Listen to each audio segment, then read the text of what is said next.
Dirt filled her mouth, her lungs, her eyes. 8 months pregnant. Elena Mercer was clawing through her own grave fingernails, ripping off blood mixing with mud, her baby kicking desperately inside her. Her husband had buried her alive, left her to die in a hole on a dark Montana mountain. But she kept digging, kept fighting, kept telling herself one thing over and over, like a prayer she didn't know she remembered. Not my daughter, not tonight.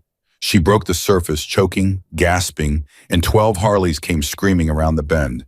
The Hells Angels found a pregnant woman crawling out of the earth, reaching for the headlights like they were God's own hands. "Save her," Elena whispered. "Save my baby." Before we begin, drop your city in the comments.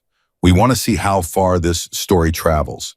And if you enjoy our content, please subscribe and stay until the very end. Trust me, you won't forget this one. Colt Daniels was off his bike before the kickstand hit gravel. Flashlight out. The beam cut through the dark and landed on her face. One eye swollen shut.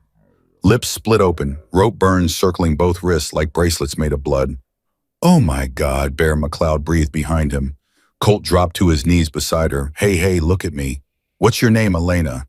Her voice was barely there, a ghost of sound struggling through crushed vocal cords. "Elena Mercer. Elena, I'm Colt. I need you to stay with me, okay? Can you do that? He's coming back." Her fingers found his cut and wouldn't let go. Dirty nails digging into the leather. "Marcus is coming back. He'll kill me this time. He'll make sure." "Who's Marcus?" "My husband." Colt looked up at Bear. Something passed between them in the darkness. Something old and familiar and full of rage they'd learned to control decades ago, but never quite forgot how to use. Doc Colt shouted over his shoulder, "Get over here now!" Rowan Blackwell pushed through the circle of angels already forming around Elena, medical bag in hand, gloves already coming on. He'd seen combat wounds in Afghanistan, shrapnel tears and bullet holes and burns that went down to bone. But when he saw her hands, he stopped cold. The fingernails weren't just broken. They were gone, ripped out at the root. Raw flesh where keratin used to be. "Jesus Christ," Doc whispered. "Her fingernails, gone," Elena said. The word came out flat, factual, like she was reporting weather. I had to dig. I had to dig myself out. Out of what Doc asked, though, something in his gut already knew the answer. My grave. Nobody moved. Nobody breathed. The mountain held its silence like a held breath, waiting to see what would happen next. 12 engines ticked and cooled in the darkness. 12 men stood frozen, trying to process what they just heard. Cameron Ashford, who everyone called Razor, broke the silence first. "Did she just say what I think she said?" "Yeah." Colt's jaw was tight enough to crack teeth. "She did." Elena grabbed Colt's arm harder, her ruined fingers somehow finding the strength. "He drugged me, put something in my wine at dinner." I woke up in his truck, tied up, couldn't move, couldn't scream. She was shaking now, the words coming faster. "He drove me up here, made me dig, made me stand in that hole while he told me everything I did wrong. Every way I failed him as a wife." Her voice cracked. Then he pushed me in and started shoveling. "How deep?" Doc asked quietly, already checking her pulse with fingers that wanted to tremble, but had been trained not to. "I don't know. Deep enough that I couldn't breathe. Deep enough that dirt was filling my mouth and I couldn't cough it out. Deep enough that I thought," she broke off, choking on a sob. "I thought my baby was going to die in there with me. In the dark. Alone. But you got out," Colt said. His hand covered hers, careful of the raw places. "You got out, Elena. I don't know how. I just started clawing. I couldn't stop. I kept thinking she's still alive in there. My little girl is still alive. I can't let him win. I can't let him take both of us. You didn't." Colt's voice was steady as bedrock. "You're here, you're alive. And I swear to God, nobody's putting you back in the ground." "Not tonight, not ever." Doc checked her pulse again, then her blood pressure. His face went pale. "Colt, we need to move.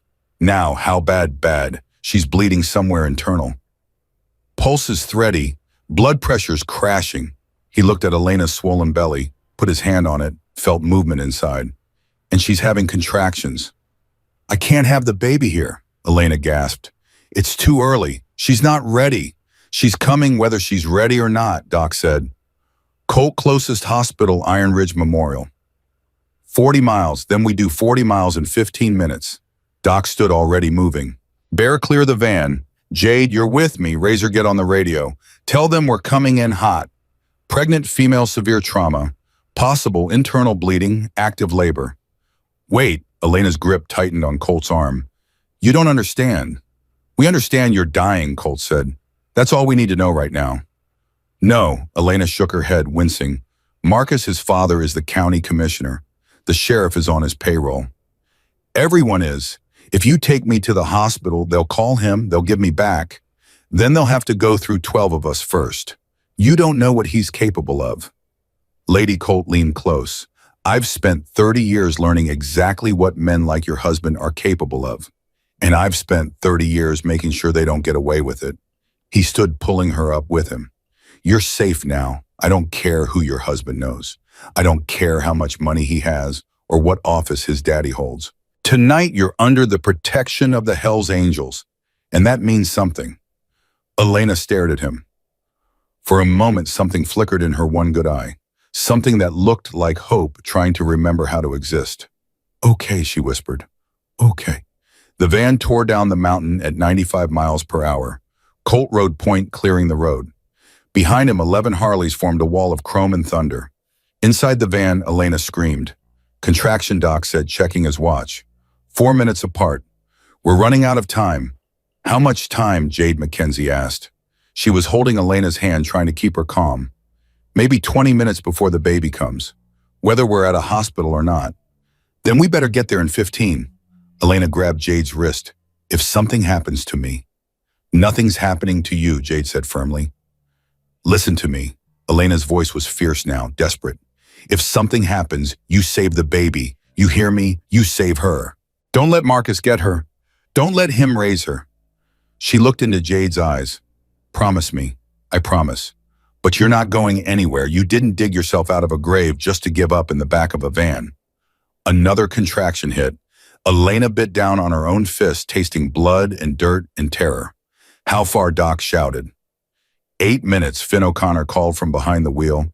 Everyone called him Diesel. Make it 5. The van lurched as Diesel floored it.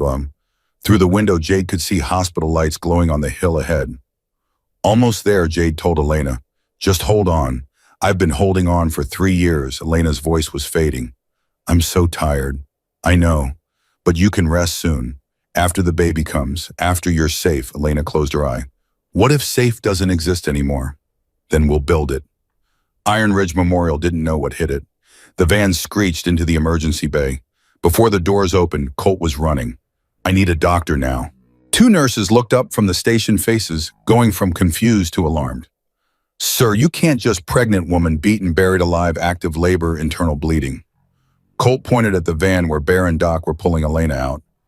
You can ask questions or you can save her life. Pick one. The older nurse, Sloan Whitmore, according to her tag, took one look at Elena and went pale. She'd worked emergency medicine for 15 years. She'd seen everything. But there was something about a pregnant woman covered in dirt with her fingernail ripped out that cut through professional detachment like a knife. Trauma 3, she snapped. Get Dr. Sterling. Tell him code red maternal emergency. She grabbed the stretcher. Who did this to her? Her husband, Colt said. Sloan's expression hardened. Of course it was. We'll take care of her, Sloan said. We're staying, sir. That woman was buried in a hole tonight by a man who wanted her dead. Colt stepped closer. A man who's got money and power and half this county in his pocket. We're not leaving until I know she's safe. From everyone. Sloan studied his face. Whatever she saw there made her nod. Waiting rooms down the hall. I'll update you when I can. They wheeled Elena toward the double doors. At the last second, she reached back. Don't leave, she begged. Please. I'm not going anywhere. Colt caught her hand, squeezed once. I'll be right here when you wake up. I promise. The door swung shut. Colt stood there, blood on his hands that wasn't his, watching through the small window as they rushed her into surgery. Bear appeared at his shoulder. She going to make it. She has to. What if she doesn't? Colt didn't answer. Just knew someone would pay for it. Someone would pay for every second of pain, every moment of terror, every fingernail ripped out in desperate darkness. 47 minutes. That's how long the angels waited. 47 minutes in plastic chairs under buzzing fluorescent lights. Razor passed out vending machine coffee. Nobody drank it. Diesel stared at the television. Late night news. Sound off. Nobody watched. Bear cracked his knuckles. Once. Twice. 3 times. A nervous habit that never went away. In the corner, Declan Garrett sat quiet. Everyone called him Nine for reasons nobody remembered anymore. He was younger than most of them, maybe 39, with reddish hair and freckles that made him look even younger. He'd been with the Charter for 5 years. Good rider, good fighter, good brother. He stared at his phone, scrolling through something nobody could see. His jaw was tight. His leg bounced with nervous energy. "You good, Nine?" Razor asked. "Yeah." Nine looked up, smiled. It didn't reach his eyes. Just thinking about whoever did this. "Hope we find him." "We will," Razor said. Nine nodded, went back to his phone. Nobody noticed the text he sent. 3 words. "She's still alive. I know that name," Colt said quietly, breaking the silence. Marcus Webb. Heads turn, runs guns through the quarry roads. Launders money through his daddy's construction company. Half the county's on his payroll, including the sheriff. "So what are we dealing with?" Diesel asked. "A man who thinks he's untouchable," Colt said. "A man who buried his pregnant wife alive because she was inconvenient." "Jesus," Razor breathed. "Yeah." Colt stood, walked to the window. Snow was starting to fall. "Question is, what's he going to do when he finds out she's still breathing?" "Come for her," Bear said. "That's what men like him do, so we don't let him." Nine's phone buzzed. He glanced at it. His face went carefully blank. Then he stood. "Going to get some air," he said. Nobody stopped him. Nobody thought anything of it. Angels came and went. It was normal. Outside in the parking garage, Nine made a call, spoke quietly, told someone everything they needed to know. Then he came back inside, sat down, and waited like nothing had happened. The double doors opened. Dr. Landon Sterling walked out. Young guy, maybe 38, exhausted scrub spotted with blood. "She's alive," he said. The angels exhaled as one. "We had to do an emergency C-section. The baby came out fighting. 5 pounds, 2 ounces. Small but strong. She's in the NICU." He paused. The mother had a ruptured spleen. Internal bleeding. "We stopped it, but it was close. Another 10 minutes and we would have lost them both." "Can I see her?" Colt asked. "She's unconscious. She'll be out for a while." I didn't ask if she was awake. Dr. Sterling hesitated, then nodded. "Room 114, 5 minutes." Elena looked small in the hospital bed, surrounded by machines that beeped and hummed, tubes running in and out of her arms. She'd seemed so fierce on that highway, so desperate and determined, but here she looked fragile, like something that could break. Colt pulled a chair close, sat, watched her breathe in and out, the most basic rhythm of life continuing. Her eye fluttered, the one that could still open. She found him in the shadows. "You stayed," she whispered. "Told you I would. Most people lie. I'm not most people." A ghost of a smile crossed her cracked lips. "The baby?" she asked. "Doc says she's a fighter, strong heartbeat. 5 pounds, 2 ounces. She gets that from me. I believe it." Elena was quiet. When she spoke again, her voice was different, harder. "He's going to come for me," she said. "I know, no. You don't understand. Marcus doesn't lose. When he finds out I'm alive, he'll burn this hospital down to get to me. Then we'll be waiting. You don't understand what he is, so tell me." Elena closed her eye, drew a shaky breath. "He wasn't always like this. When I met him 4 years ago, he was charming, sweet, made me feel like the only woman in the world. My mother tried to warn me. I didn't listen. What changed everything? The minute we got married, it was like a switch flipped. The charm disappeared. The sweetness turned into control. He decided what I wore, who I talked to, what I ate when I slept." Her voice cracked. "The first time he hit me, I was so shocked I didn't even cry. I just thought, this can't be happening. But it was, and it got worse. Every day, every week, every month, worse." She opened her eye. It was wet. "When I found out I was pregnant, I thought maybe things would change. Maybe he'd love the baby enough to stop. But he got worse. Said the baby was trapping him. Said I did it on purpose. Said he'd kill us both before he let a kid ruin his life." Her voice dropped. And tonight he finally decided to do it. Colt's hands curled into fists. Just walked in the door, Elena continued. Handed me a glass of wine. Said, drink up, sweetheart, we're celebrating. She laughed bitterly. I knew something was wrong. But I drank it anyway because I was scared of what would happen if I didn't. And then I woke up in a hole watching my husband shovel dirt onto my face. She met Colt's eyes. He was smiling. The whole time he was burying me alive, he was smiling. Colt didn't trust himself to speak for a moment. He's never going to touch you again. How can you promise that? Because I've been where you are. Different circumstances, same feeling. Trapped, helpless, thinking nobody would come. Nobody would care. He paused, but somebody came. Somebody cared. And it changed everything. The angels, the angels.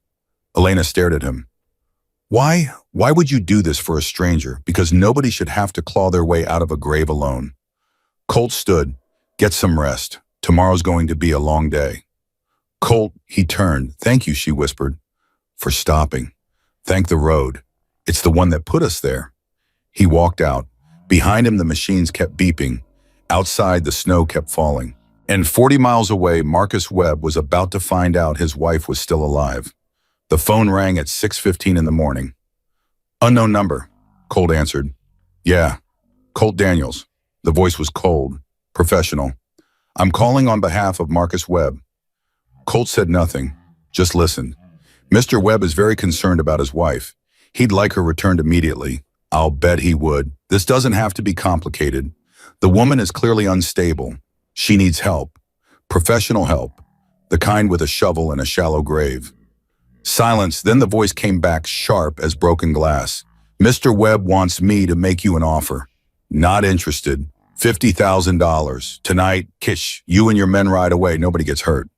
Colt laughed, actually laughed.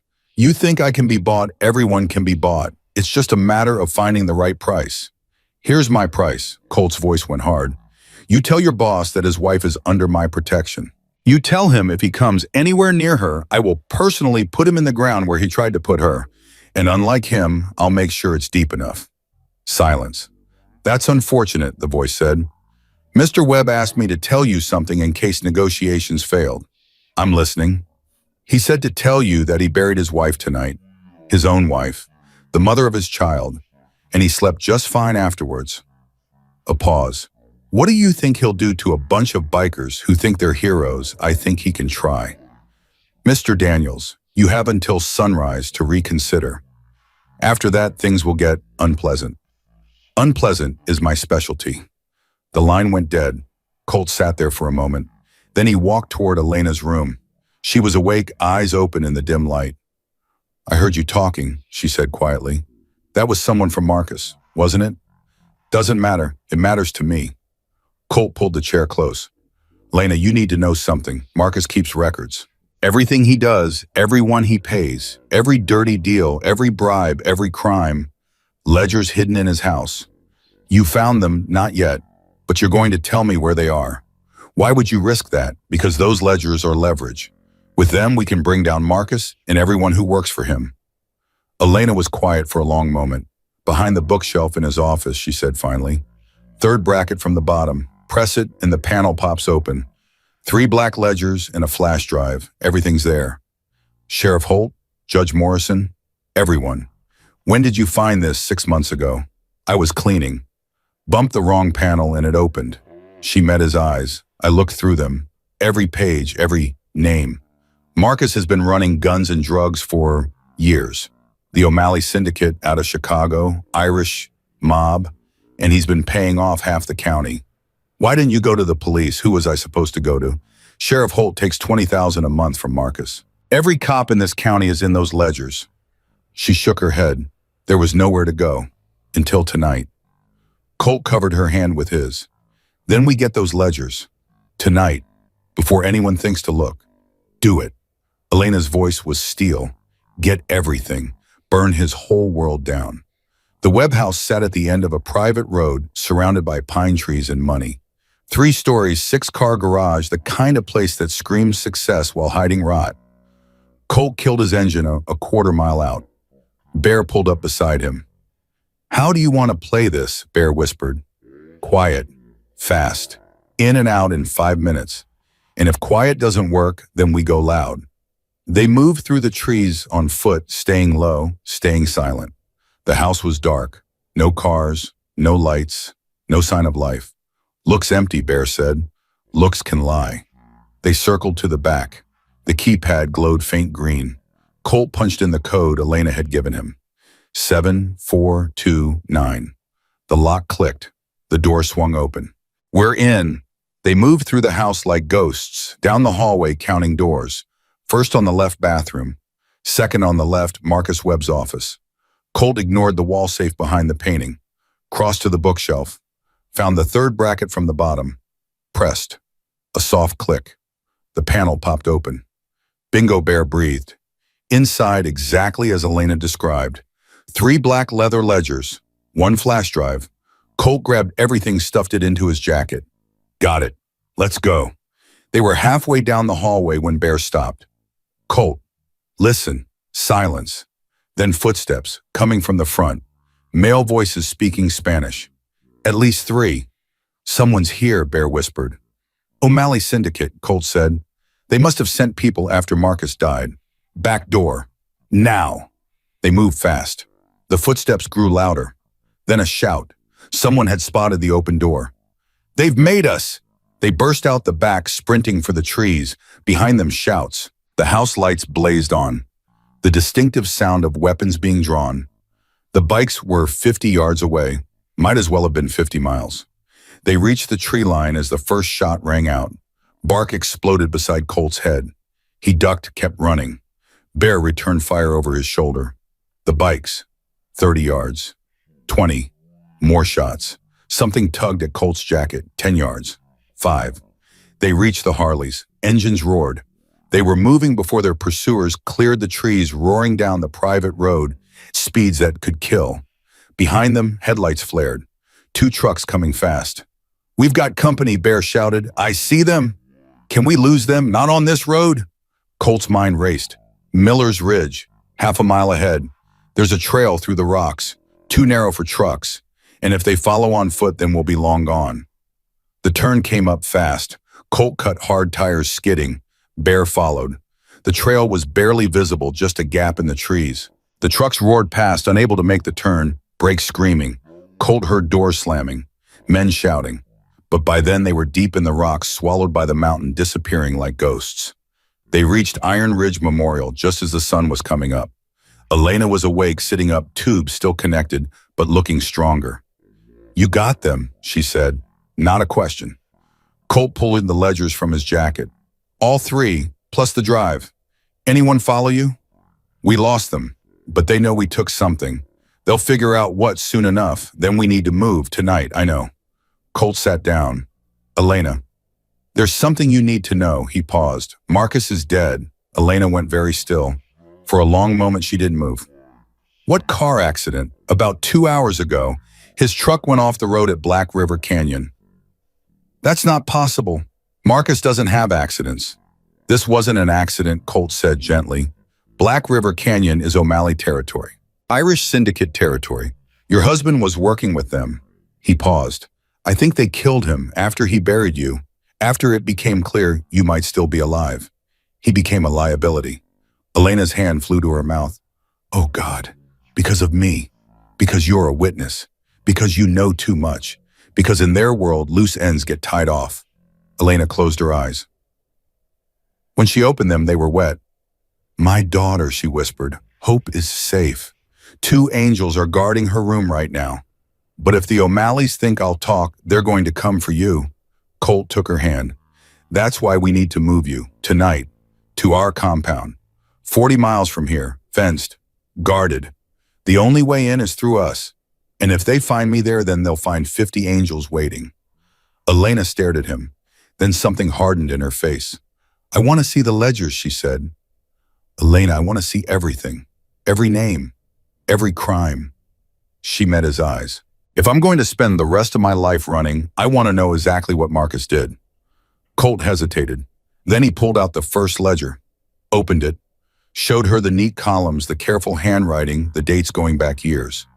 Elena read in silence, page after page, Sheriff Holt, Judge Morrison, the police chief, city councilman, everyone who'd ever taken a dollar. When she reached the end, she looked up. How many people knew, she asked. How many people looked the other way? Too many. Elena nodded, opened the second ledger, read that one too. The third was different, thinner, more recent. As Elena read, her hands started to shake. This one, she said, voice barely a whisper.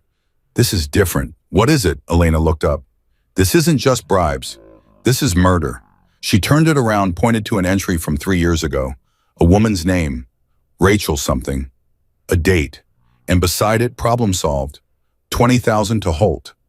Morrison cleared it. I remember this, Elena said. A woman Marcus was seeing before me. She fell down the stairs, died. Everyone said it was an accident. It wasn't, was it? She tried to leave him. Elena's voice was hollow. And then she fell. She looked at Colt. He killed her. And Holt and Morrison helped cover it up. Now we know, Colt said. And now we have proof. What do we do with it? We give it to the FBI. We let them take apart his entire operation. We burn it all down. Elena closed the ledger. Good, she said. Let's burn it all. Outside Elena's room, through the window, security cameras captured something the angels wouldn't see until later. A man in a dark suit standing in the parking garage. Watching. Waiting. Garrett Quinn, the O'Malley Syndicate's fixer. He stood there for exactly 3 minutes. Then he pulled out a phone, made a call, spoke 3 words. She's still alive. He hung up, got into a black SUV, drove away. And in room 114, Elena Mercer held her daughter's future in leather-bound ledgers, not knowing that her past was already planning its return. The Black Ridge compound sat in a valley between 2 ridges, accessible only by a single winding road through miles of empty Montana forest. Chain-link fencing topped with razor wire. Guard towers at each corner manned 24/7. Heavy gates that could stop a truck. The kind of place that said, stay away, in every language.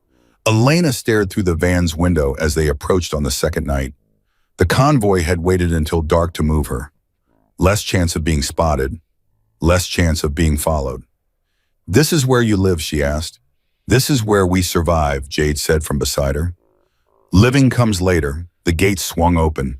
The convoy rolled through. Angels emerged from buildings and porches, watching, nodding, assessing the new arrival. Tough men with scarred hands and careful eyes. Women too, a few of them. Partners. Old ladies. People who'd chosen this life or had it choose them. Bear appeared at the van's door. We've got a room ready. Ground floor, easy access. They carried Elena inside on a stretcher. The room was simple. Bed chair, window facing the yard. Clean sheets.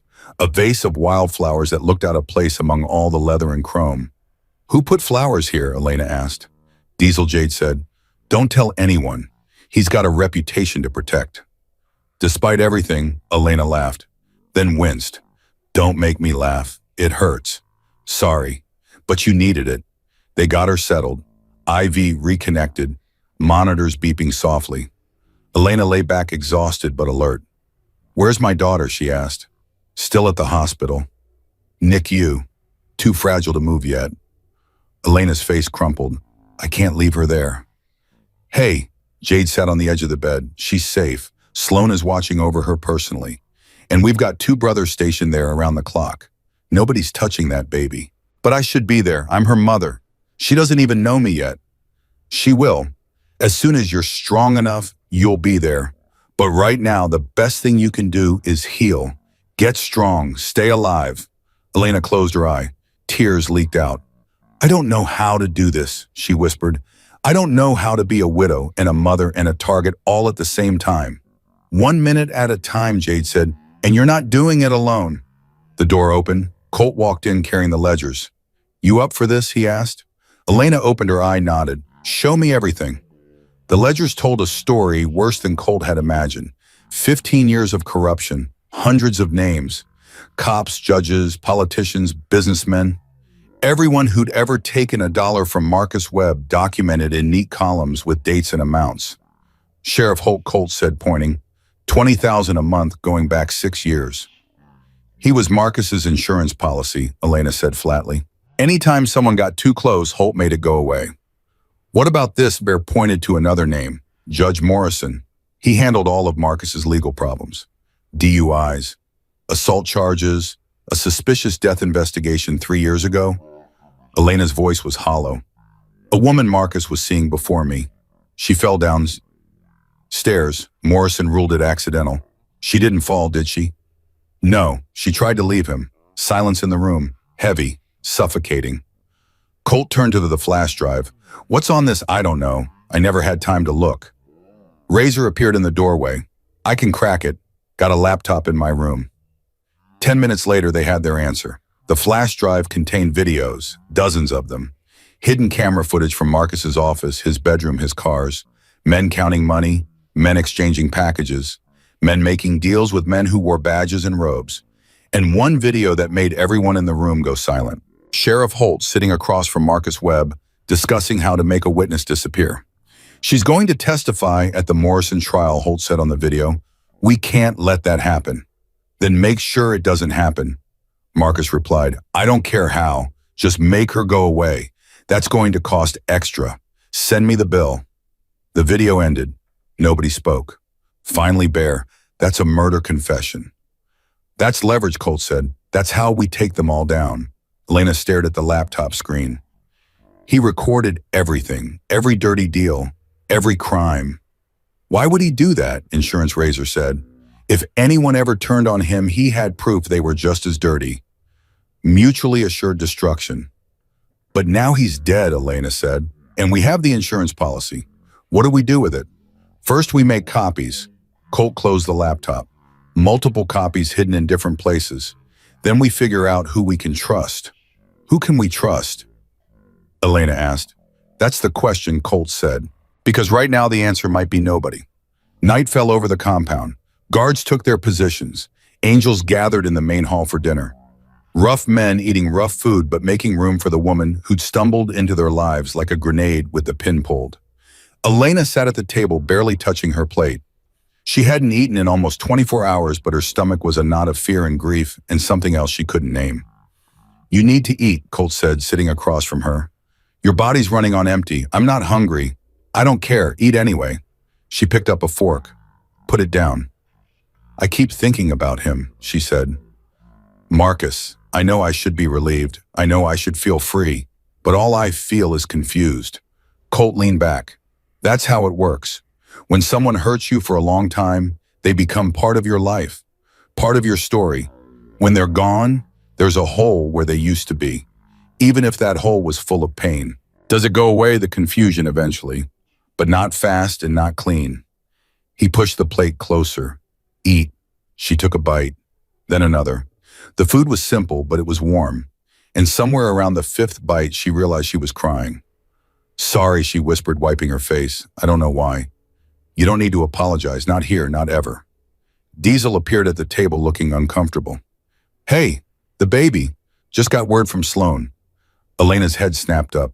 She's okay. She's fine. Better than fine. She's breathing on her own now. Doc says she's never seen a preemie fight so hard. The tears came harder, but this time Elena was smiling.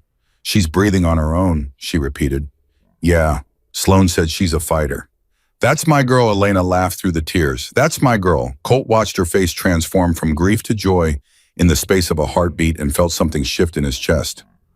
Hope. But hope has a way of attracting trouble.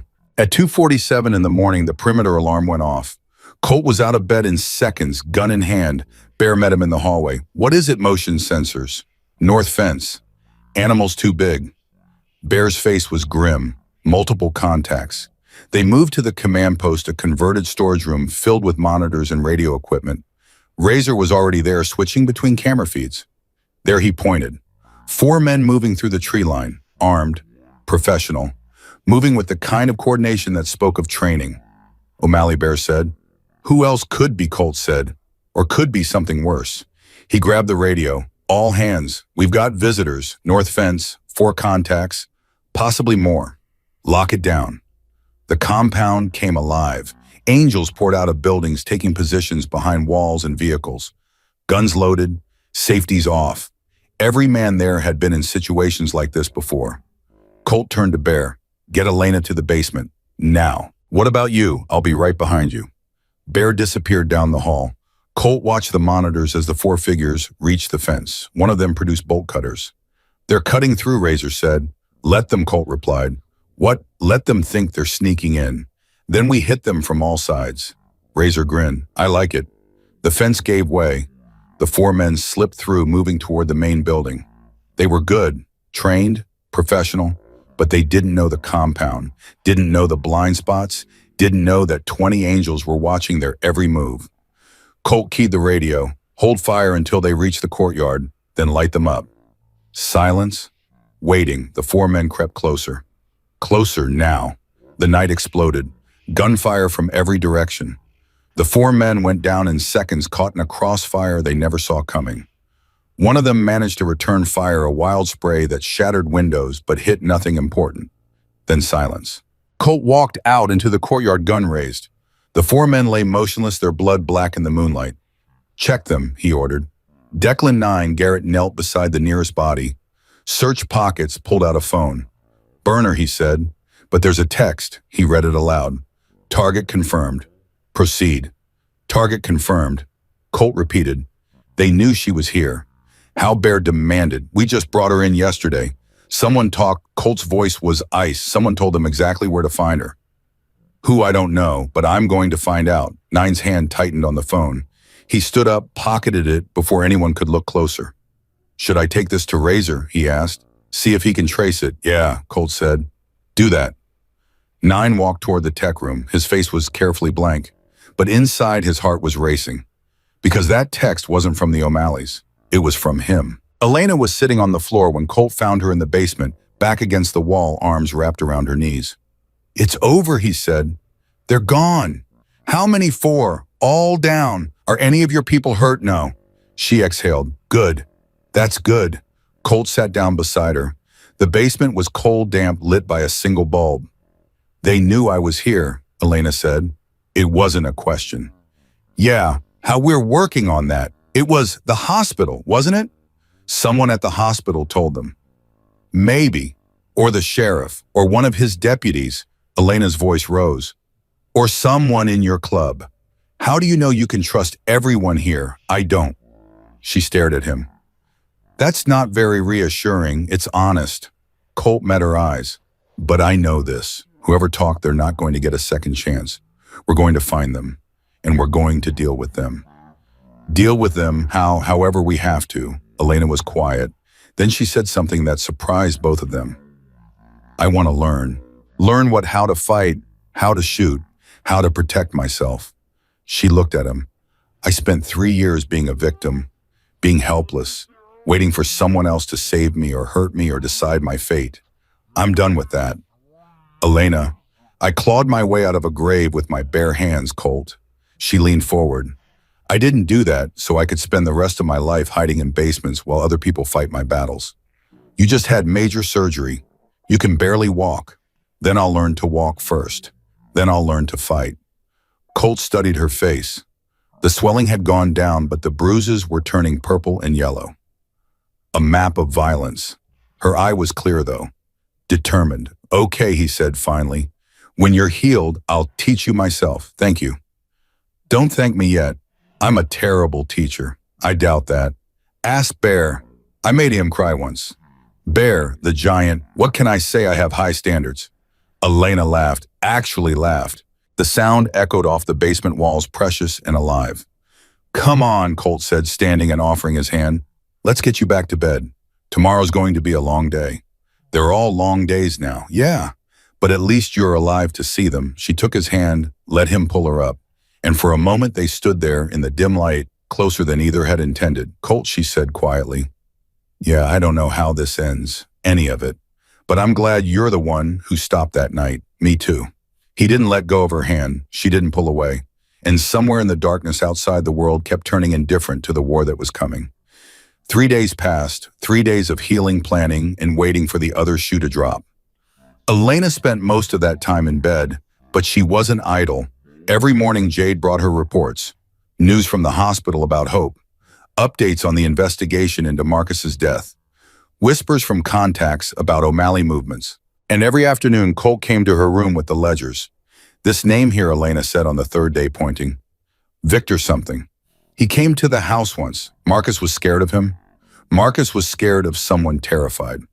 Victor walked in and Marcus turned into a different person. Polite, submissive, like a dog that knows it's about to be kicked. Who is he? I don't know exactly. But Marcus called him the fixer, said he was the one who made problems disappear. Colt wrote the name down. I'll have Razor look into it. There's something else, Elena said. The night before Marcus buried me, he got a phone call. I couldn't hear much, but I heard him say, I'll handle it. She won't be a problem after tomorrow. You think someone ordered him to kill you? I think someone gave him permission. Elena met Colt's eyes. Marcus was a monster, but he wasn't brave. He never would have done something that big without knowing he was protected. So someone above him wanted you dead. Someone wanted to make sure I couldn't talk. Elena's voice hardened, which means they knew about the ledgers. They knew I might have seen them, but you hadn't, not until we found them. They didn't know that. They just knew I was a risk. She laughed bitterly. 3 years of being the perfect silent wife and they still didn't trust me. Good thing you weren't perfect. Good thing I wasn't silent. The door opened. Bear stuck his head in. Colt, we've got a problem. What kind? The kind that's standing at our front gate asking to talk. The man at the gate looked like he'd stepped out of a nightmare dressed in a suit. Tall, thin, gray hair, slicked back eyes that didn't blink when they should. He stood perfectly still while 2 of his men waited by a black SUV, hands folded, faces blank. Victor Santos, Colt said. It wasn't a question. No, the man smiled, but it didn't reach his eyes. Garrett Quinn, Mr. Santos sends his regards. I was hoping we could have a conversation. About what? About the misunderstanding between our organizations. There's no misunderstanding. You sent men to kill a woman under my protection. 4 of them are in the ground now. Those men were overzealous, acting without authorization. I apologize for any inconvenience. Inconvenience, Colt's jaw tightened. That's what you call it. I call it a mistake that won't be repeated. Quinn clasped his hands behind his back. Provided we can reach an understanding, I'm listening. Mrs. Webb has something that belongs to my employers. Certain documents, certain recordings. We would very much like them returned. And if they are not, then I'm afraid the mistakes will continue. And next time there will be considerably more than 4 men. Colt stepped closer to the gate. Let me tell you how this is going to work. Elena Webb is under my protection. So is her daughter. So are those documents. If your employers want them, they can come get them personally. And they better bring an army. You're making a mistake, Mr. Daniels. I've made plenty. This isn't one of them. We're not your enemy. We're simply businessmen protecting our interests. Your interests buried a pregnant woman alive. Quinn's smile flickered. Just for a second. Marcus Webb was an unfortunate partner. His methods were extreme. We've already taken steps to distance ourselves from his actions. By killing him. By eliminating a liability. Quinn spread his hands. Surely you understand. In your line of work, liabilities are dangerous. In my line of work, we don't murder pregnant women. No, you just harbor them. The 2 men stared at each other through the chain-link fence. The morning was quiet. Too quiet. Finally, Quinn sighed. I can see we won't reach an agreement today. That's unfortunate. I was hoping to avoid unpleasantness. Unpleasantness is my specialty. Yes, I've heard that about you. Quinn turned toward the SUV. You have 48 hours to reconsider, Mr. Daniels. After that, my employers will be forced to take more direct action. Tell your employers something for me. Quinn paused. Yes, tell them I've made copies of everything. Every ledger, every video, every name. If anything happens to Elena, to her daughter, to any of my people, all of it goes to the FBI, the DEA, and every newspaper in the country. Simultaneously. For the first time, something flickered in Quinn's dead eyes. Something that might have been surprise. You're bluffing. Try me. Quinn studied him for a long moment. Then he climbed into the SUV without another word. The vehicle disappeared down the mountain road, leaving nothing but dust and the promise of violence. Bear appeared at Colt's shoulder. Think he bought it, the bluff. Colt turned toward the compound. But he'll have to check with his bosses before making a move. That buys us time. How much time? Not enough. Get everyone together. We need to talk. The main hall was packed. 20 angels from the Black Ridge Charter. Another 15 from 2 nearby charters who'd come when Bear called for backup. All of them hard-faced and ready for war. Colt stood at the front, the ledger spread on the table behind him. You all know why we're here. 3 days ago, we took in a woman who'd been buried alive by her husband. Since then, we've been attacked once and threatened twice. The O'Malley Syndicate wants her dead. They want these documents destroyed. So give them up, someone called from the back. Why are we risking our necks for some stranger? Because she's not a stranger anymore. Colt's voice carried through the hall. She's under our protection. And when someone's under our protection, we don't hand them over to be slaughtered. That's not who we are. Who we are is getting us killed. Then leave. Colt pointed at the door. Anyone who wants out, go now. No judgment, no consequences. But if you stay, you fight. Those are the only options. Nobody moved. That's what I thought. Colt looked around the room. Quinn gave us 48 hours. I don't believe him. I think they'll hit us sooner, tonight, while they think we're still deciding. How many, Diesel asked, unknown. But they'll bring everything they have. They can't afford to let those ledgers survive. What's the play? We dig in, fortify every entrance, set up overlapping fields of fire, and we wait. Just wait until they make a move. Then we hit them with everything we've got. Bear raised a hand. What about Elena? She goes to the bunker, underground, reinforced concrete. The only way in is through us. And the baby stays at the hospital, Colt said. She's too fragile to move, and the O'Malleys don't know about her. Sloane's keeping her off the official records. As far as anyone knows, she doesn't exist. And if they find out, they won't. But if they do, God help anyone who tries to touch her. Elena was sitting up in bed when Colt came to tell her. Tonight, she said. It wasn't a question. Maybe. Probably. How many? We don't know. What are my chances? Colt sat down, took her hand. I'm not going to lie to you. This is going to be bad. But we've faced bad before. We're still here. And if you're not, after tonight, then you take the ledgers and you run. Get to the FBI. Tell them everything. Make sure Marcus's world burns to the ground. I don't want to run anymore. I know. But your daughter needs a mother. That's more important than revenge. Elena's eye glistened. I don't even know her yet. She's been alive for 4 days, and I've held her once. Once. You'll hold her again. I promise. Don't make promises you can't keep. I don't. Colt squeezed her hand. You're going to survive this, Elena. You're going to get out of that bunker, and you're going to hold your daughter, and you're going to watch her grow up. That's not a hope. That's a fact. How can you be so sure because you didn't claw your way out of a grave to die in a basement? He stood. Jade will take you down when it starts. Stay there until someone comes for you. And if anyone comes through that door who isn't one of us, I know. Elena reached under her pillow, pulled out a pistol. Razor gave it to me yesterday, showed me how to use it. He did. Colt almost smiled. He said you'd be mad. I'm not mad, I'm impressed. Don't be, I'm terrified. Good. Fear keeps you alive. He moved toward the door. Colt. He stopped. Be careful, she whispered, always. But they both knew that was a lie. The attack came exactly when Colt predicted. 2:47 in the morning. Not from one direction. From all of them. Vehicles smashed through the north gate while men poured over the east fence. Gunfire erupted across the compound. Muzzle flashes lighting up the darkness like angry fireflies.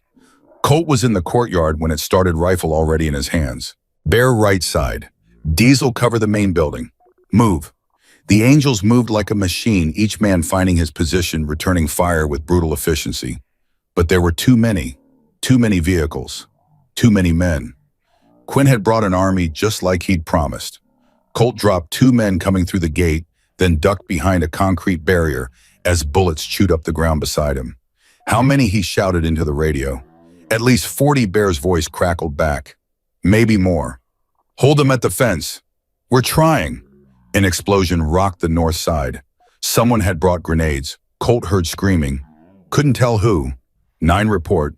No answer. 9 static. Colt sprinted toward the north fence, staying low, firing as he moved. He found 9 behind an overturned truck, bleeding from the shoulder, but still fighting. I'm good, 9 shouted. Just a scratch. Get to medical. Not until this is over. Another wave of attackers came through the breach. Colt counted 8, 10, 12. Too many for the men holding the line. Fall back, he ordered. Fall back to the main building. The angels retreated in controlled chaos, covering each other, laying down suppressing fire. 2 men went down. Colt didn't see who. No time to check. No time for anything but survival. They reached the main building, barricaded the doors. Through the windows, Colt could see the courtyard filling with O'Malley soldiers, surrounding them, cutting off escape. "We're trapped," Diesel said. "We're fortified." Colt checked his ammunition. "There's a difference, not much of one." Colt grabbed the radio. "Jade's status on Elena. She's in the bunker. Doors sealed. They'd need a tank to get through." "Good. Stay with her.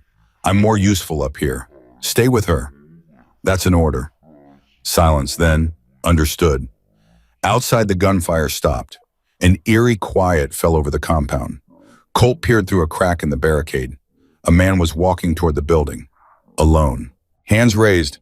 "Garrett Quinn," Mr. Daniels, his voice carried across the courtyard. "This doesn't have to end badly. Send out the woman and the documents. We'll leave. No more bloodshed." Colt keyed the PA system. "You just killed 2 of my brothers. There's going to be plenty more bloodshed. All of it yours. You're outnumbered, Mr. Daniels. Outgunned. Your position is hopeless. Then come in and get us." Quinn smiled, that dead smile, "If you insist." He raised his hand. The second wave began. They came through the windows. Glass shattered everywhere. Men poured in, firing blindly, screaming. The angels met them head on. Fists, knives, guns at point-blank range. Colt fought like a man possessed. 1 down. 2. 3. A knife caught his arm. He barely felt it. A bullet grazed his ribs, kept moving. Nothing mattered but holding the line.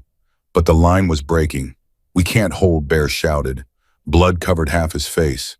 "We hold until we can't." An explosion blew out the east wall. More men streamed through. The angels were being pushed back. Back. Back. Then Elena's voice crackled over the radio. "Colt, there's someone at the bunker door." His blood froze. "What? Someone's trying to get in. I can hear them. Cutting through. Jade. I'm here." Jade's voice was tight. "I can see them on the monitor. 3 men. They've got cutting torches. How long?" 5 minutes. Maybe less. 5 minutes. The bunker door was supposed to be impenetrable, but nothing was impenetrable when you had enough time and the right tools. "I'm coming," Colt said. "You can't leave." Bear grabbed his arm. "We'll fall apart. Bear, you're in command. Hold them here." Colt, but he was already running. Through the case. Through the blood, through men trying to kill him and men dying around him. Nothing mattered but getting to that bunker. He found the entrance at the back of the building, a heavy steel door that led down into the earth. He could hear the cutting torches, see the orange glow through the smoke. 3 men, just like Jade said, focused on their work. They didn't see him coming. Colt didn't give them a chance to turn around. The first one dropped before he knew anything was wrong. The second got his gun halfway up before Colt put 2 rounds in his chest. The third was faster. He spun, fired, and Colt felt the bullet punch through his side like a red-hot poker. He staggered but didn't fall, didn't stop. Closed the distance and put the barrel of his gun against the man's forehead. "For her," he said, and pulled the trigger. The bunker door opened from the inside. Elena stood there, pistol raised, eyes wild. When she saw Colt covered in blood, barely standing, she dropped the gun and caught him as he fell. "No, no, no, I'm okay." "You're not." She pulled him inside, Jade helping. "You're bleeding everywhere. I've been shot before. This isn't funny, I know." He grabbed her arm. "Listen to me. You need to go. Take the tunnel." "What tunnel?" "Behind the storage shelves. Leads out past the north fence, half a mile into the woods. There's a cabin, emergency supplies, a phone. I'm not leaving you. You don't have a choice." "The hell I don't." Elena looked at Jade. "Help me move him." "Elena, I didn't claw out of a grave to abandon the man who saved me." She met his eyes. "Now help me or get out of the way." Jade hesitated, then nodded. They lifted Colt together, one arm over each shoulder. He groaned but didn't fight them.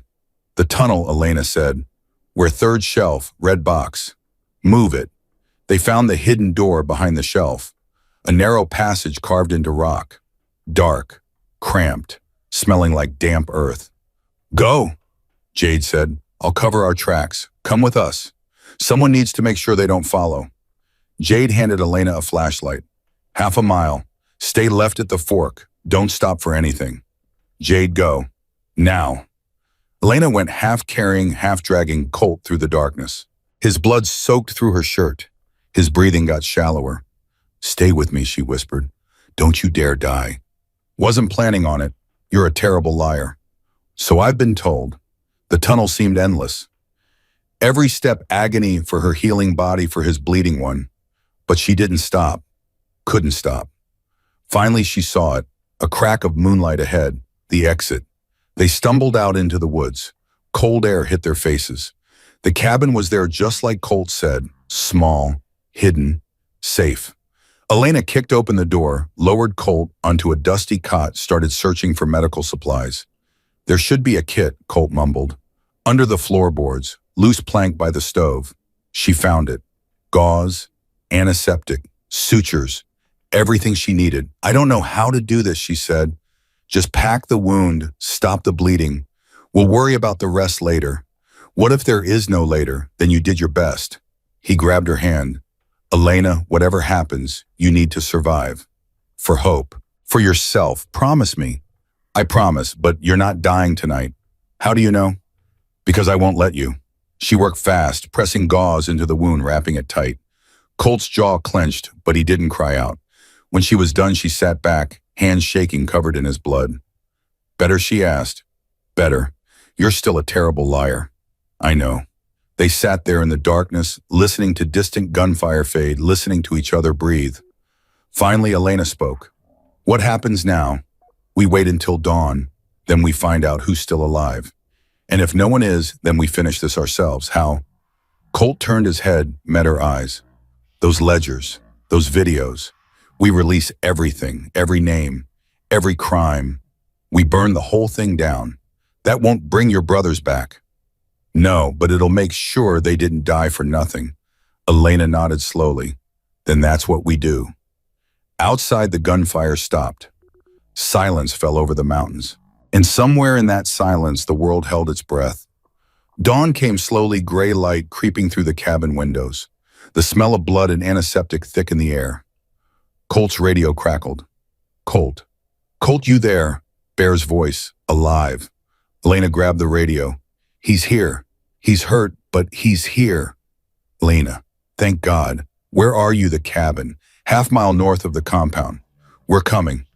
"Hold tight." "The compound." Lena's heart clenched. "What happened?" A pause, then we held. "Barely. Lost 6 brothers, but we held." Elena looked at Colt. His eyes were closed, but he was breathing. Still breathing. "Hurry," she said into the radio, "please." "On our way." She set the radio down and took Colt's hand again. "Help's coming," she whispered. He didn't answer, but his fingers tightened around hers. And that was enough. Bear found them 20 minutes later. He kicked open the cabin door, rifle raised, ready to kill whoever was inside. When he saw Elena holding Colt's hand, both of them covered in blood, his whole body sagged. "You're alive," barely, Elena said. "He needs a doctor. Real one. Now." Bear knelt beside the cot, checked Colt's wound. His face went tight. Through and through. Missed the kidney by an inch, maybe less. "Is that good or bad?" "Good that it went through. Bad that it's still bleeding." Bear pulled out a field kit. "I need to pack this better. Hold him down. He's unconscious. He won't be for long." Elena braced herself. Bear worked fast, repacking the wound with fresh gauze, applying pressure. Colt's whole body jerked. "Son of a," his eyes flew open. "What the hell, saving your life?" Bear tied off the bandage. "Hold still.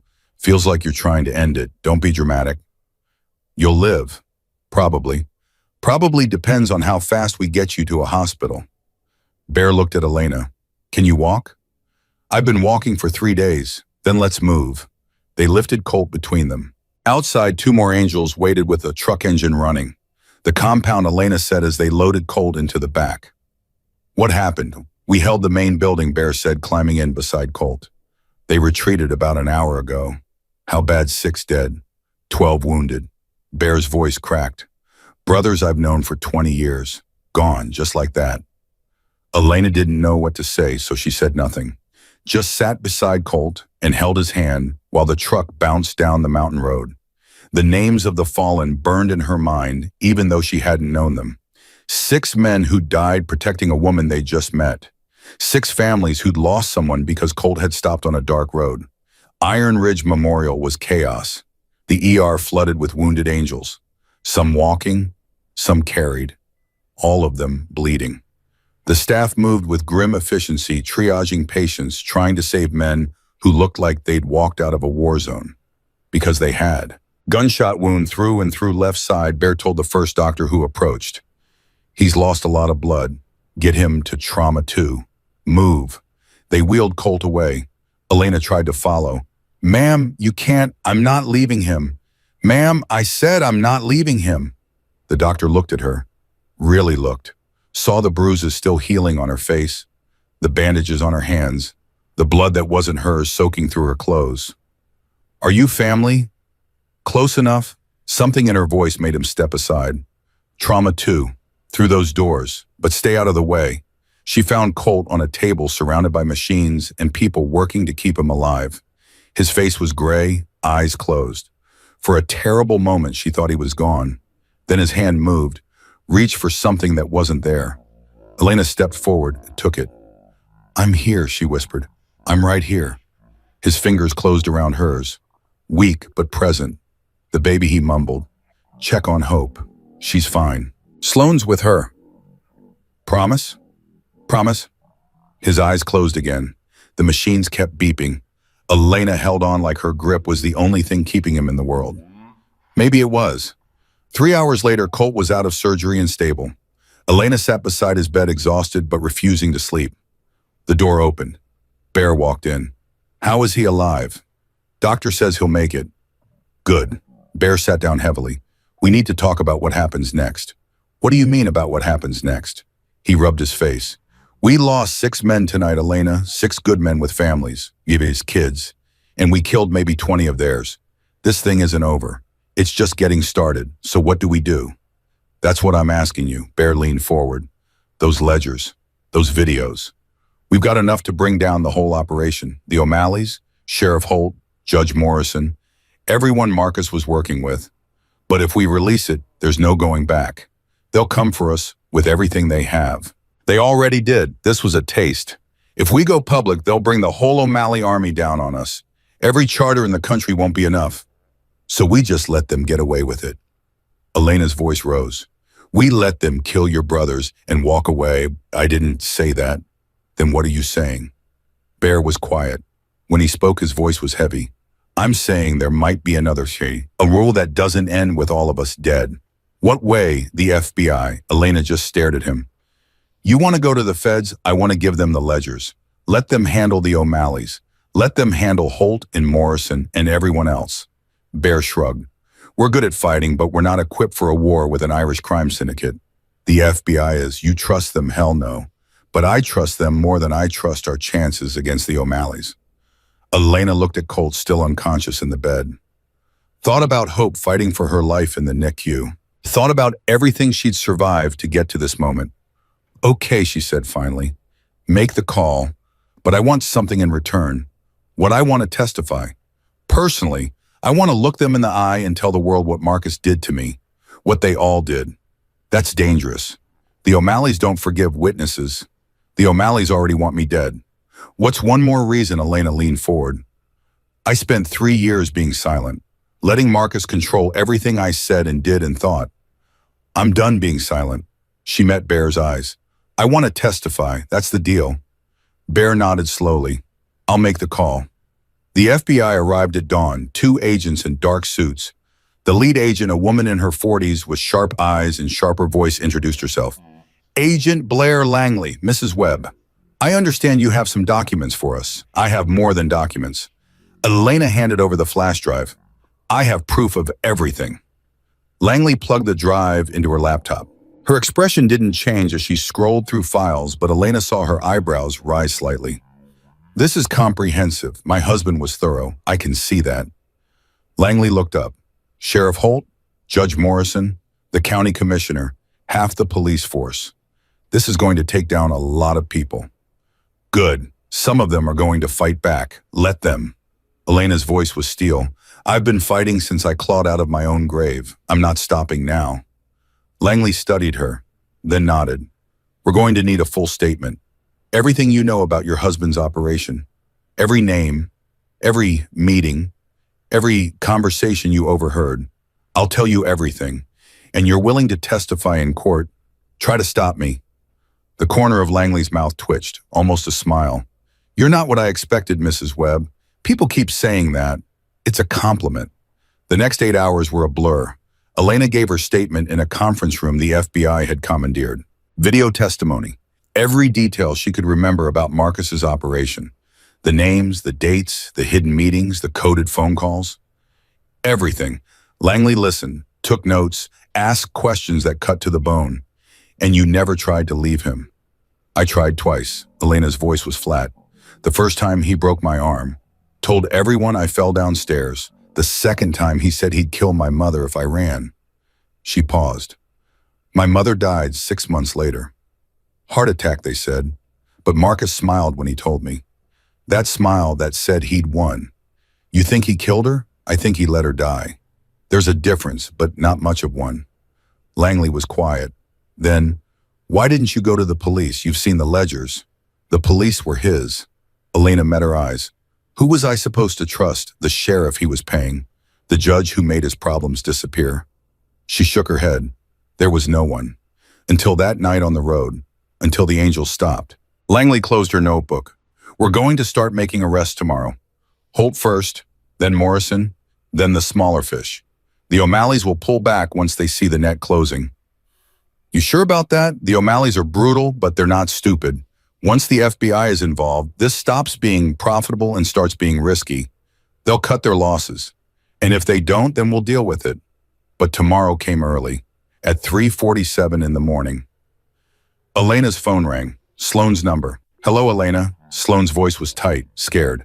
You need to come to the hospital. Now. What's wrong? Is Hope okay? Hope is fine. But there's someone here. Someone asking for you. Who? A pause. Then Sheriff Holt. He showed up 10 minutes ago with 2 deputies. Said he has a warrant for your arrest. Elena's blood went cold. A warrant for what murder? He's claiming you killed Marcus. That's insane. Marcus died in a car accident. I know, but he's got papers. Official-looking ones. And he's threatening to take Hope into protective custody if you don't surrender. Elena was already moving. Don't let him near her. I'm on my way. Elena, wait. But she was already gone. Running through the compound looking for Bear, she found him in the main hall, coordinating repairs. Holt's at the hospital. He's trying to take Hope. Bear's face went dark. What? He's got a warrant. Says I killed Marcus. He's going to take my daughter if I don't turn myself in. That's Marcus died in an accident. I know. But he's got papers. And Hope is there, and I can't. Hey, Bear grabbed her shoulders. Breathe. We're going to handle this. How we're going to the hospital. Right now, all of us. He whistled sharply. Saddle up. We're moving. Angels poured out of buildings, grabbing weapons, mounting bikes. In less than 5 minutes, a convoy of 20 motorcycles was roaring down the mountain road. Elena rode behind, bare heart pounding, mind racing. If Holt took Hope, if he got his hands on her daughter, no. She wouldn't let that happen. She'd clawed out of a grave for that little girl. She'd fight through hell itself before she'd let anyone take her. They arrived at Iron Ridge Memorial just as the sun was coming up. Sheriff Holt stood at the entrance flanked by 4 deputies. He looked smug, satisfied, like a man who'd already won. That look disappeared when he saw 20 Hells Angels rolling into the parking lot. Sheriff Bear cut his engine. We need to talk. There's nothing to talk about. Holt held up a document. I have a warrant for Elena Webb's arrest, murder in the first degree, and a court order placing her daughter in protective custody, on whose authority Judge Morrison's. Morrison Bear laughed, the judge who took $50,000 a year from Marcus Webb. That Morrison Holt's face twitched. I don't know what you're talking about. Sure you do. It's all in the ledgers. Bear stepped closer. Your payments too. 20 grand a month going back 6 years. He pulled out his phone, showed Holt a photo. That's Agent Langley, FBI. She's about an hour away with federal arrest warrants. For you, for Morrison, for the whole damn county. Holt's face went pale. You're bluffing. And my bear took another step. So here's what's going to happen. You're going to tear up that warrant. You're going to walk away from this hospital. And you're going to spend the next hour figuring out how to explain to the FBI why you've been on a crime syndicate's payroll for half a decade. You can't do this. I'm the law. You're not the law. You're a thug with a badge. Bear's voice dropped. And thugs don't scare us. Holt's hand moved toward his gun. 20 angels reached for theirs. The deputies backed up, hands raised. They wanted no part of this, Easy Bear said. Nobody needs to die today. She killed him, Holt spat. Elena killed Marcus. I know she did. Marcus died in a car accident. There was no accident. Holt's composure cracked. The O'Malleys killed him because of her. Because she wouldn't die like she was supposed to. Because she had to crawl out of that grave and ruin everything. Elena stepped forward. You knew, Holt froze. You knew he was going to bury me. She moved closer. You knew and you did nothing. That's not Marcus called you that night. I heard him. He said, it's handled. She won't be a problem. Her voice shook. And you said, make sure she's dead. Elena was close enough to see the sweat on Holt's upper lip. You were going to let him murder me and my baby. You were going to let him bury us both and walk away like nothing happened. Tears streamed down her face. And now you're standing here trying to take my daughter, acting like you have the right. I have every right. You have nothing. Elena's voice broke. You're a murderer. You're just as guilty as Marcus ever was. And I'm going to make sure the whole world knows it. Holt's hand closed around his gun. Elena didn't flinch. Go ahead, shoot me. In front of 20 witnesses. In front of the angels. In front of God. She spread her arms. Do it. Prove exactly what you are. Holt's hand trembled, his face twisted with rage and fear and the dawning realization that he'd lost. He was still standing there paralyzed when the FBI convoy appeared at the end of the street. Agent Langley arrested Sheriff Dale Holt at 7:23 in the morning. She arrested Judge Harold Morrison at 8:15. By noon 17, more warrants had been served across the county. Police officers, businessmen, politicians, everyone whose name appeared in Marcus Webb's ledgers. Elena watched it all from the hospital window. Hope finally in her arms. The baby was tiny, fragile, still connected to monitors and tubes, but she was alive, breathing on her own. And when Elena held her for the first time, really held her, skin to skin, something broke open inside her. Hey, baby girl, she whispered. Hey. I'm your mama. I know we're just meeting, but I've been fighting for you since before you were born. Tears fell into Hope's blanket. I'm sorry it took so long. I'm sorry you had to wait, but I'm here now, and I'm never leaving you again. Hope opened her eyes, dark, curious, impossibly wise for something so small. Elena laughed through her tears. Yeah, I know. I'm a mess. You'll get used to it. The door opened. Colt stood there leaning on a cane, looking like he'd been run over by a truck and then backed over again. You shouldn't be up, Elena said. Couldn't stay away. He limped to her side, looked down at Hope. She's beautiful. She looks like her father. No. Colt shook his head. She looks like her mother. Strong, stubborn, the kind of person who climbs out of graves. She's 1 week old, I can tell. Elena laughed. It felt strange. Good. Like she'd forgotten how. Holt's in custody, Colt said. Morrison, too. Langley says they'll both be in federal prison by the end of the month. And the O'Malleys pulling back. Just like she predicted. They've got bigger problems now than one woman and her daughter. So it's over. The war is. Colt looked at her. What comes next is up to you. What do you mean? I mean, you've got options now. The FBI is offering witness protection. New names. New identities, new life somewhere far away where nobody knows who you are or what happened. Is that what you want? For me to leave. What I want doesn't matter. It matters to me. Colt was quiet. When he spoke, his voice was rough. I want you to stay. I want you and Hope to stay here. With us. With me. He looked away. But that's selfish. You deserve better than this life. Better than bullets and bloodshed and men who solve problems with their fists. You solve problems by saving people, Elena said softly. By stopping on dark roads when everyone else drives past. by fighting for strangers who have nothing to give in return. She shifted Hope to one arm, reached out, touched his face. I spent 3 years with a man who had everything. Money, power, respect, and he was a monster. Her voice grew stronger. Now I'm looking at a man who has nothing but a leather jacket and a bad reputation. And he's the best person I've ever known. Colt, I'm not leaving. I'm not running. I'm not hiding. She met his eyes. I'm staying here with you. If you'll have me. Colt stared at her, couldn't speak. Then he leaned forward and kissed her. Soft, gentle, the kind of kiss that asked permission. When he pulled back, Hope made a small sound, not a cry, something like approval. I think she likes you, Elena said. Yeah. Colt looked at the baby and something shifted in his face. Hey, little one. I'm Colt. I'm going to be around for a while. If that's okay with you. Hope grabbed his finger with her tiny hand, held on tight. I think that's a yes, Elena whispered. And for the first time in years, Colt smiled. Really smiled. 3 weeks changed everything. Sheriff Dale Holt stood in federal court wearing an orange jumpsuit, listening to a judge sentence him to 25 years without parole. Judge Harold Morrison got the same in a different courtroom the same day. By the end of that week, 17 men had been convicted.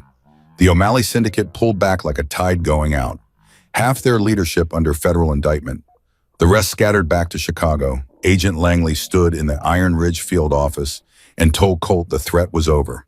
But Colt had been riding long enough to know that some threats never really end. 8 months later, Elena stood in front of a converted warehouse on the outskirts of Iron Ridge and felt something she hadn't felt in years. Real hope. The building was 2 stories, red brick, old but solid. It had been a storage facility abandoned for years. Now it was something else. Rising ground. The sign hung over the entrance in letters 3 feet tall. Below it, where hope begins, 20 beds inside, full-time counselors, legal aid office, job training center, everything Elena had wished for during those 3 years trapped with Marcus. She'd used Marcus's money to build it. Every penny Patricia Webb had given her. Put some in a trust for Hope's future. Poured the rest into this building.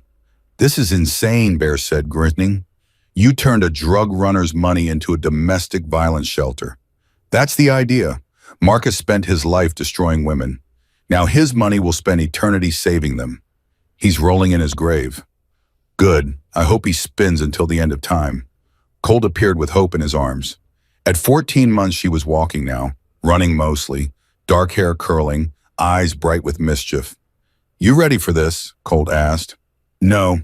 Elena took a deep breath, but I'm doing it anyway. The ribbon-cutting ceremony was simple. No politicians, no press. Just the people who mattered. The angels who'd built the security systems, the staff, the counselors and lawyers, and the women. 6 of them, referred by social services. Women with bruises, fear in their eyes, the same look Elena had worn. She stood in front of them with Hope on her hip. I'm not going to give a long speech. Most of you know my story. You know what brought me here. She paused. What I want to say is this. If you're in danger, there's a place for you now. If you're scared, there's help. If you think no one will believe you, you're wrong. Her voice grew stronger. We believe you. We care. And we're not going anywhere. She cut the ribbon. The small crowd applauded. And somewhere deep in her chest, Elena felt the last piece of the old life fall away. That night, Colt took her up to the ridge. Just the 2 of them. Hope was with Jade. The valley spread out below, lights twinkling.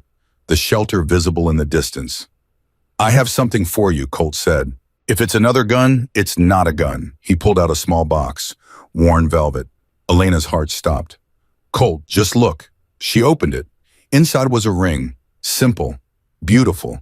A single diamond in weathered silver. It was my mother's, Colt said quietly. She gave it to me before she died. Told me to save it for someone who mattered. He took Elena's hands. I'm not good with words, you know that. Elena laughed softly. You're better than you think. Here's what I know. He looked into her eyes. I know that night on the road was the luckiest moment of my life. I know watching you fight has made me a better man. I know that when I wake up every morning, the first thing I want to see is your face. He paused. I know I'm not what anyone would pick for you. I'm a biker. I've done things that would make decent people sick. But I love you, Elena. I love Hope. I love the life we're building. And I want to spend the rest of whatever time I've got making sure you both have everything you deserve. Elena was crying, smiling through tears. Is that a yes? You haven't asked me anything yet. Right. He went down on one knee. Elena Mercer, will you marry me? She looked at him. This man who'd stopped when everyone else drove past, who'd fought for her, bled for her, nearly died for her, who loved her daughter like his own and made her laugh on the darkest days. Yes, she said. Yes, 1,000 times yes. He slid the ring onto her finger. It fit perfectly. I love you, she whispered. I love you too. He stood, pulled her close, kissed her like they had all the time in the world. They broke apart eventually. Elena smiled. Let's go tell Hope she's getting a dad. She already has one, Colt replied. From the beginning, just hadn't made it official. You're right, she did. They walked back down the mountain hand in hand. The compound spread out below. Home. Then Elena's phone rang, unknown number. Hello, Elena. The voice was professional, male, cold.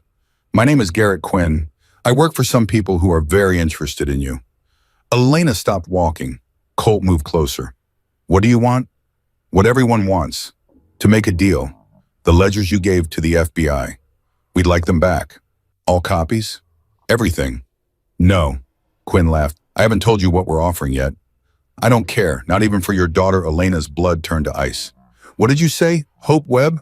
14 months old. Staying in the NICU for a routine checkup. Ward 3, room 307. Very sweet girl. If you touch her, I already have her. Quinn's voice was ice. And if you want to see her again, you'll bring me everything. The original ledgers, all flash drives. Every copy, everything you gave to the FBI. All of it. Tonight. That's impossible. Then get it back. I don't care how. You have 6 hours. Midnight. Black River Canyon Quarry. You know where that is? Elena's mind raced. The quarry, where Marcus used to run guns. I know it. Come alone. No angels. No FBI. Just you and the evidence. You do that, Hope lives. You don't, they'll find her body in a ditch. How do I know she's even alive? Rustling. Then a baby crying. Hope's cry. Elena would know it anywhere. Mama, a tiny voice said. Mama. Elena's knees went weak. Colt caught her.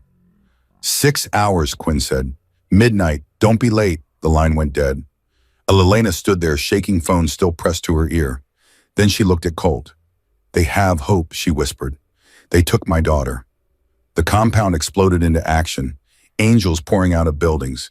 Engines roaring. Weapons appearing. Bear was on the phone with the hospital in seconds. Confirmation, yes, a baby had been taken. Yes, security footage showed a man in scrubs with fake credentials. Yes, they'd called the police. But he'd been gone for 20 minutes. Agent Langley was next. She promised backup. Helicopters. SWAT teams, everything. But Elena knew it wouldn't be enough. Wouldn't be fast enough. We go now, Colt said. Loading weapons. Everyone. Every charter within 100 miles. We bring an army. No, Elena said. Everyone stopped. He said, come alone. If I show up with angels, he'll kill her. So we set up a perimeter. Bear said, you go in, we stay hidden. If anything goes wrong, everything will go wrong. Elena interrupted. That's the point. He wants the ledgers. He wants me. He wants to clean up the O'Malley's mess. She looked around. This is a trap. We all know it. Then we don't walk into it, Jade said. We don't have a choice. Elena's voice was absolute. That's my daughter. I would walk into hell itself to get her back. Then we're coming with you, Colt said. No, you're not, Elena met his eyes. Because if something goes wrong, if Quinn kills me, I need to know that you're alive to raise Hope. That she'll have a family. Elena, promise me. Her voice broke. Promise me if this goes bad, you'll take care of her. You'll tell her about me. You'll make sure she knows I loved her more than anything. Colt stared at her, then pulled her close. Nothing's going bad, he said into her hair. We're getting Hope back. All of us. Together. How? He smiled against her temple. We're Hell's Angels. We don't negotiate with scum. We end them. Black River Canyon Quarry sat in a bowl of rock and darkness. Abandoned, rusted equipment scattered like bones. Deep pools of black water. Sheer cliffs on 3 sides. One road in or out. Perfect place for an ambush. Elena drove alone, single headlight cutting through darkness. The ledgers and flash drives in a bag beside her. Originals and copies. Everything Quinn demanded. Everything except the copies the FBI had. But he didn't need to know that. She pulled to a stop in the center, killed the engine, sat in silence listening to her heartbeat. Lights blazed on from all sides. Blinding. Mrs. Mercer, a voice called. "Garrett Quinn, thank you for being punctual. Where's my daughter safe, for now?" Quinn stepped into the light. Expensive suit, hair slicked back, eyes that didn't blink. 8 men with him, all armed. One of them held Hope. The baby was crying, uncomfortable, confused, wanting her mother. She reached toward Elena with both hands. Mama, Hope said. "Mama," Elena started toward her. "Stop," Quinn ordered. "The ledgers first. Let me hold her first." The ledgers. Quinn's hand went to his gun. "Or I give the order and you watch her die." Elena's hands shook as she picked up the bag, walked forward, stopped 10 feet from Quinn. "All of them," Quinn asked. "Everything. Originals, copies, flash drives, everything you asked for." Quinn gestured. One of his men took the bag, checked the contents, held up 3 ledgers, 4 flash drives. "Looks complete. Good." Quinn smiled. "You've been very cooperative, very smart. Most people would have tried something stupid. I just want my daughter." "Of course you do, and you're going to get her." He pulled his gun. "Right after I tie up this last loose end." Elena didn't move. Just looked Quinn in the eye and waited. The bullet didn't come. Instead, the night exploded. Gunfire from the rocks, from the cliffs, from places Elena couldn't see but knew were there because Colt had planned this. Because 18 Hells Angels had been waiting in the darkness. Quinn's men scattered, returning fire. But they were exposed, caught in the open. Elena ran, straight for Hope. The man holding her tried to raise his weapon. Elena tackled him. They went down hard. The man's gun went flying. Hope fell. Elena caught her, pulled her close, rolled to shield her. A bullet sparked off rock beside them. Elena kept rolling, got her feet under her, ran for cover, a rusted bulldozer. Bullets chased her. One tugged at her jacket. Another shattered the bulldozer's headlight. She made it behind the metal, dropped to her knees, checked Hope. No blood, no wounds, just crying, terrified but alive. "Mama's here," Elena whispered. "Mama's got you. You're safe now." More gunfire, men shouting, engines roaring as more angels poured in, cutting off retreat. Elena Colt's voice, "Stay down." She looked up, saw him running toward her, weapon in hand. A bullet caught him in the shoulder. Not center mass, not fatal, but he went down hard. No, Elena screamed.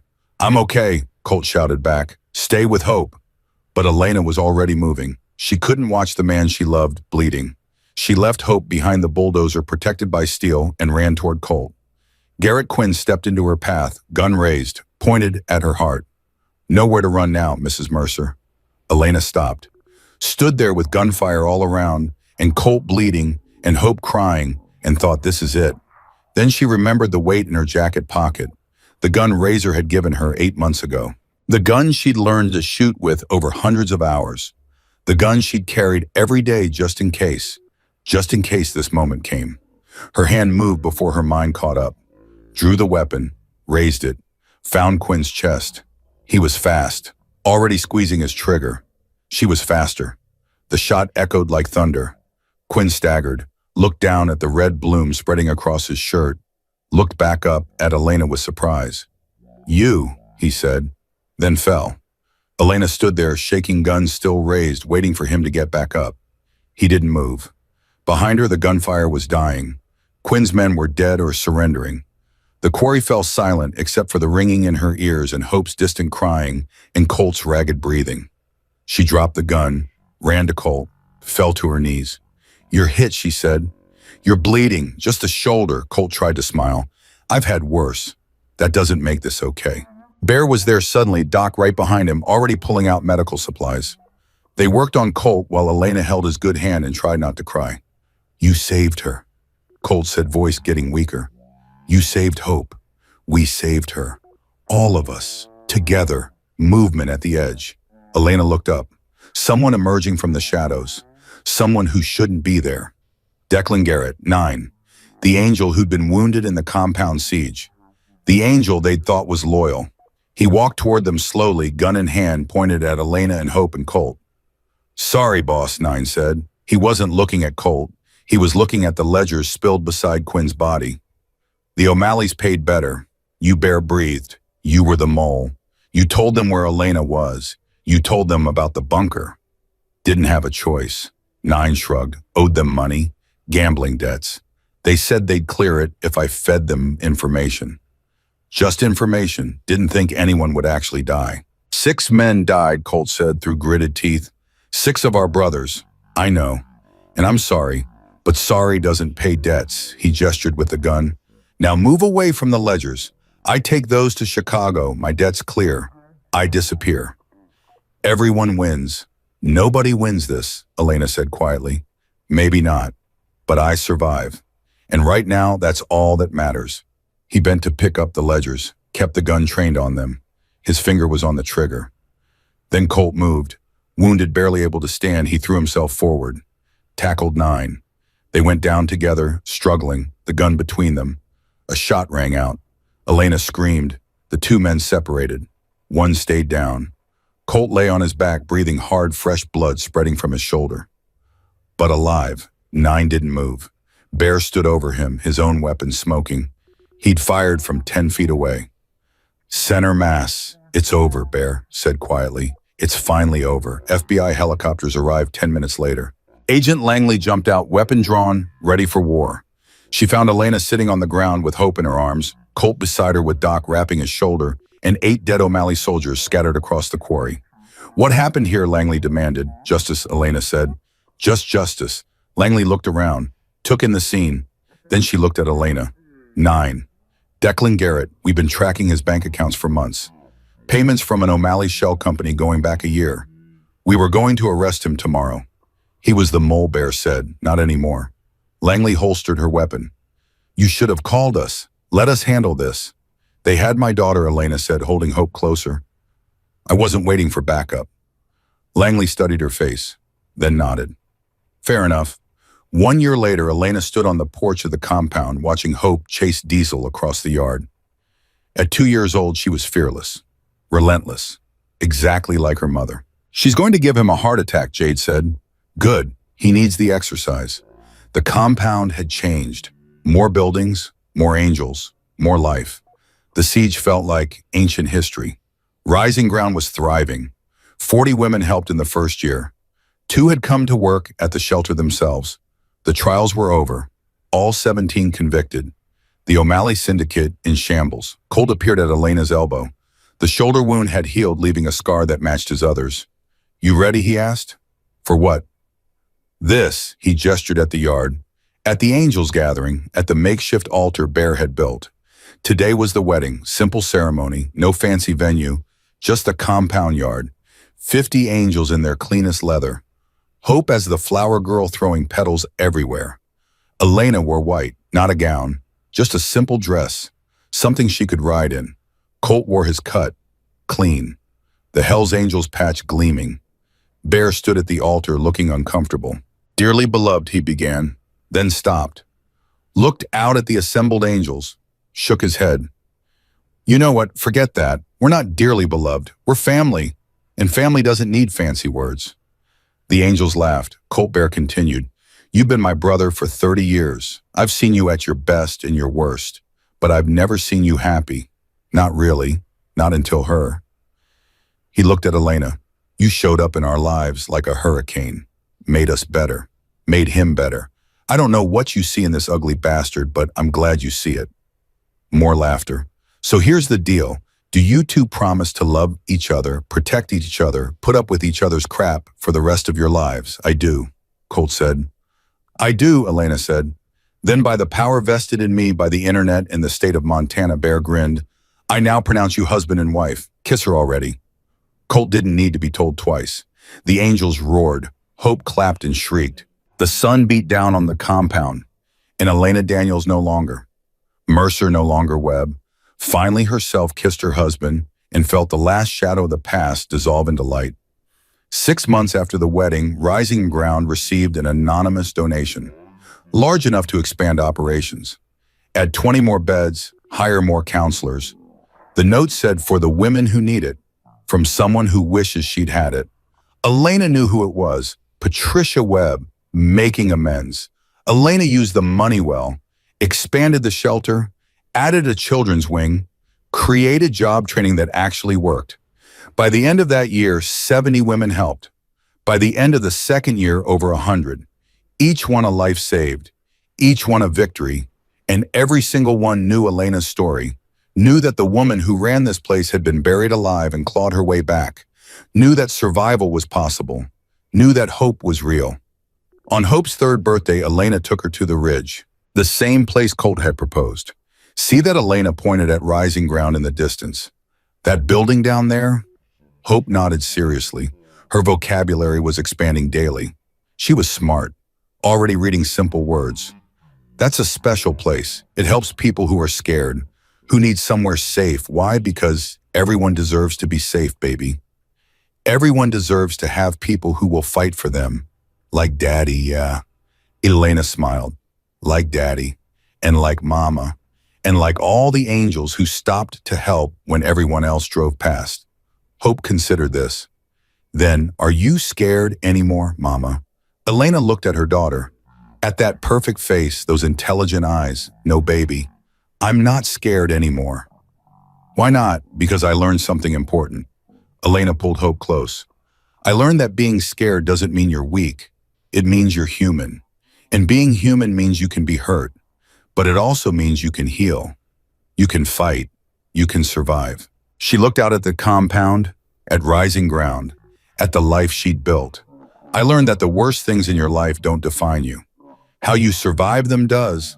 How you help others survive them does. What you build from the ashes does. Hope hugged her, fierce and strong. I love you, Mama.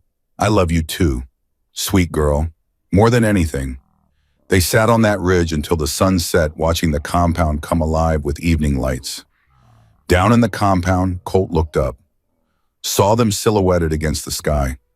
His wife and his daughter, his family, the life he'd never expected and would die protecting. Bear appeared at his shoulder. You good brother, yeah. Colt smiled. Really good. They changed you. Elena and Hope changed all of us, Family Colt said. Family Bear agreed. Up on the ridge, Elena stood, took Hope's hand, started walking back down toward home, toward Colt, toward the life they'd built together. She didn't look back at the mountain where Marcus had buried her, didn't need to. That grave was empty now, had been since the moment she broke through the surface. Some stories end in tragedy, some end in triumph, but the best stories end in peace. Elena Daniels had clawed out of a grave, had found a family, had built a legacy from her pain, had transformed cruelty into salvation. And now she lived, fully, freely. Finally, she reached the compound as darkness fell. Colt was waiting, always waiting. He pulled her close, kissed her forehead, took Hope's other hand. Ready for dinner, he asked, starving Elena said. They walked into the main hall together, into the noise and laughter and life, into the warmth and light and proof that survival was possible. Hope ran ahead, launching herself at Diesel, who caught her with a laugh. The angels called greetings. Jade had made food, beer appeared, music started. And Elena stood in the doorway watching it all and felt something she'd never felt with Marcus, home. Colt squeezed her hand. You okay? Better than okay, Elena said. I'm exactly where I'm supposed to be. They joined the celebration, the food, the laughter, the family that had chosen each other. And somewhere in the darkness beyond the compound, the world kept turning. Other women were being hurt, other graves were being dug, other monsters were smiling while they buried their secrets. But here in this valley, protected by angels funded by money, meant for destruction, but transformed into salvation, hope was real. Rising Ground stood as proof. Elena Daniels stood as proof. Hope Daniels, growing up fearless and loved and safe, stood as proof. That you could survive the worst thing imaginable. That you could claw your way back from death itself. That you could transform pain into purpose and fear into strength and darkness into light. That the grave was not the end of the story, it was just the beginning. Elena climbed out of a grave. She found a family in the last place she expected. She built a legacy from the ruins of her pain, and now she lives fully, freely, finally. That is her story. That is her victory. And that is the truth.